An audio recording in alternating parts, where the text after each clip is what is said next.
Hey guys, welcome back to the 1,000 Card Project and our weekly report. This week we're going over the week of November 16th through the 22nd. For those that are new, we started with a $500 investment that bought about 300 cards. We worked our way up to 1,000 cards that were worth at least $1 a piece. And we've been flipping that up to where those cards are going to be hopefully worth 1,000 cards that are worth $100 a piece. And so this is all based off the Kevin Kelly 1,000 True Fans article and just a strategy that I've taken with this channel. This week, number of sales, we had 28 total sales for the week. A little bit of a down week overall. I think that's expected kind of going into the holidays here, but still fairly good. We had 53% come from eBay, 36% come from CollX, 7% come from Facebook Marketplace, and then a new marketplace that we'll talk a little bit about later on is A&J Card Store. Just a new strategy that I've been trying out, but CollX, again, if you're not on CollX, I'm an ambassador on there. Check it out. First, if you sign up, I'd love to be your first sale on there. So just reach out, find me at 1,000 Card Project on CollX and let me know that you're there and I will purchase a card from you as your first sale there. Bulk card sales. We only had one card sale for like 91 cents bulk cards. So bulk cards again was what I had in my existing collection.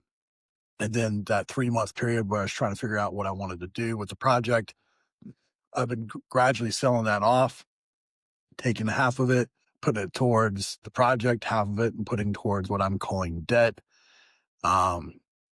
So far we have paid back $1,000 of that $1,400 of debt.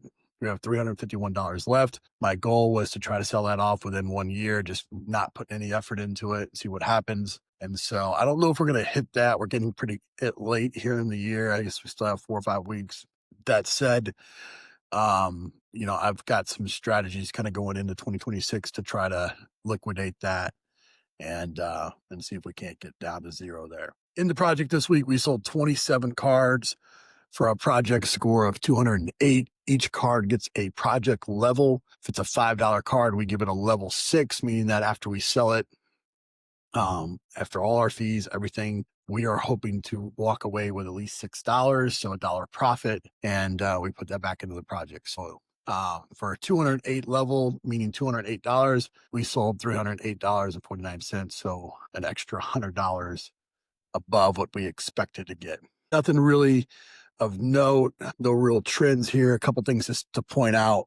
I did sell 2 big lots of just bulk cards. Again, for those that have been following me for a while, you know that I have a bulk box strategy where I buy just cards from different collections on Facebook Marketplace. I throw them in a box and sell that off and hopefully just make money in the buy there.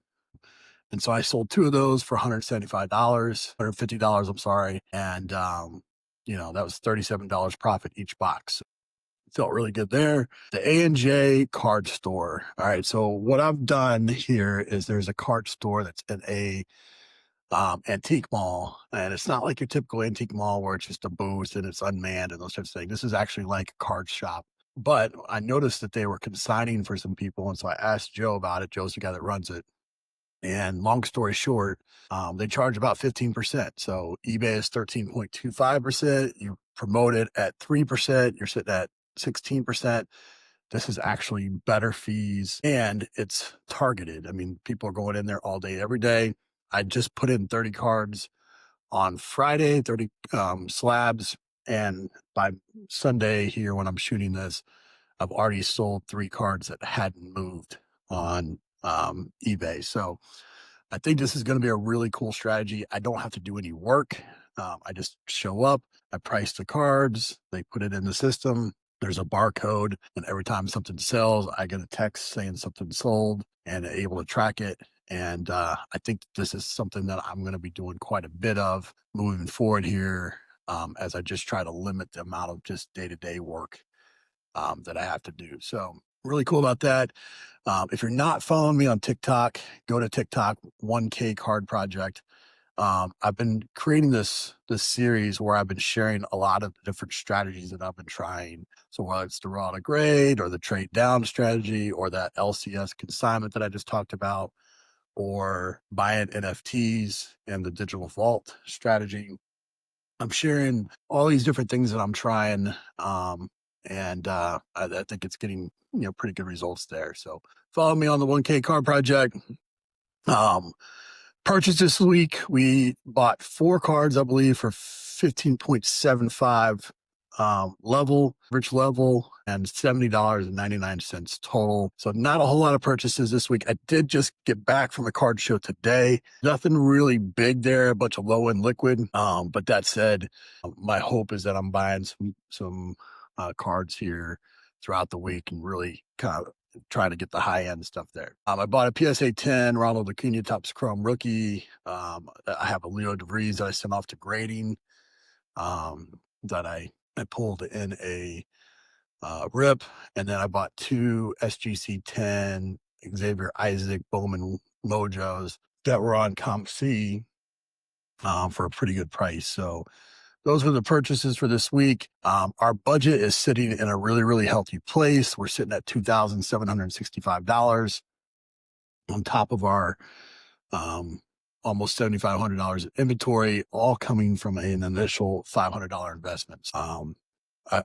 Just really excited about where we're at. My hope is that I can spend a lot of this and pick up some good cards to have those anchor cards sitting at the top that, go into the safe and just come out, maybe every other year or something. Our overall project level is 7,405. So again, started with 500, 351 cards is now 1,000 cards that are worth at least very conservatively $7,405.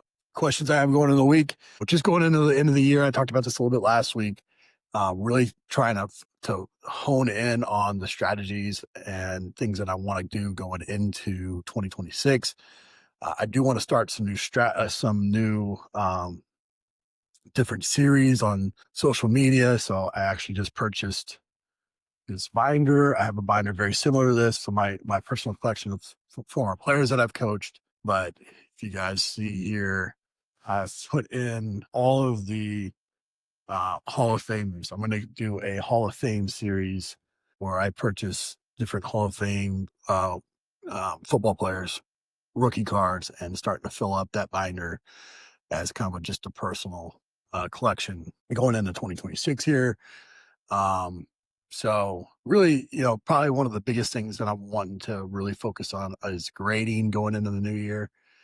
And so really knowing what cards to target, and then managing my cash flow. So that way, we have quite a bit of money to come. Those that want to support the show, always like, share, subscribe, comment down below, strategies to try or cards to purchase. And then as always, you can always purchase cards from us either on eBay or CollX, or sell us cards on those platforms as well. So appreciate you guys. Hope you have a great week, and we'll see you next week.